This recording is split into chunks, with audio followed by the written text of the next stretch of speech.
How to change the language on Amazon.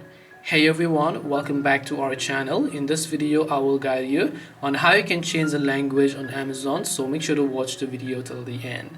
Now, changing the language on Amazon is fairly simple. You can go ahead and then open the Amazon application over here, and after you have done that, what you want to do is right from the bottom of the screen you'll find a little profile like icon there, which is right at the bottom center, so tap on it.